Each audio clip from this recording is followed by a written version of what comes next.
అంటే ఒక ఫ్రెషర్‌కి డిమాండ్‌తో పాటు వాడు ఎలా వెళ్దాం అనుకోవడం ఇంపార్టెంట్ అండి.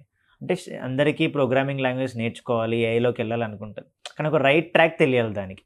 అందుకే మనం ఫస్ట్ వాళ్ళని అడుగుతాము. మీరు ఏ బ్యాక్‌గ్రౌండ్? ఎందుకంటే బీటెక్ బ్యాక్‌గ్రౌండా? డిగ్రీ బ్యాక్‌గ్రౌండా? దాన్ని బేస్ చేసుకొని మనం కోర్స్ సజెస్ట్ చేస్తాం.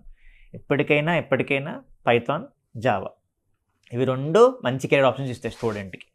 ప్రాబ్లమ్ సాల్వింగ్ స్కిల్ నేర్చుకుంటే అప్పుడు ఎటైనా డైవర్సిఫై అవ్వచ్చు. అంటే ఫుల్ స్టాక్‌లోకి వెళ్ళొచ్చు, డేటా సైన్స్‌లోకి వెళ్ళొచ్చు, ఏఐలోకి వెళ్ళొచ్చు. అందుకే ఫస్ట్ ఒక ప్రోగ్రామింగ్ లాంగ్వేజ్‌లో స్టూడెంట్‌కి కాన్ఫిడెంట్‌గా కోడ్ రాయడం రావాలి. ఎంత చాట్ జీపీటీ ఉన్నా కూడా అవి ప్రాంప్ట్ మనం ఇస్తే ఆన్సర్ ఇస్తుంది. కానీ ఎంతవరకు వాటి మీద డిపెండ్ అవుతాం మనం ఫస్ట్ కోడ్ రాయడం తెలియాలి. ఆ కోడ్ని ఇంకెంత ఆప్టిమైజ్ చేయాలి, ఇలా రాశాను నేను, దీనికి బెటర్ లాజిక్ ఎలా ఇవ్వాలి అని ఇస్తే అప్పుడు ఇంకా ఫాస్ట్గా ఉంటుంది. దాంతో ఇంకా బెటర్ ప్యాకేజ్ కొట్టిన పిల్లలు కూడా ఉన్నారు. ఎందుకంటే బేసిక్ నాలెడ్జ్ ఉంది, ఈ నాలెడ్జ్ని ఇంకా ఆప్టిమైజ్ చేయాలి కదా. మెంటర్ సపోర్ట్ తీసుకుంటాడు, కానీ ప్రతిసారి మెంటర్ ఉండనక్కర్లేదు కదా, ఆన్లైన్ ఉంది కదా. ఈ మెంటర్ సపోర్ట్తో పాటు ఈ లాజిక్ని ఇంకెంత ఆప్టిమైజ్ చేయాలి,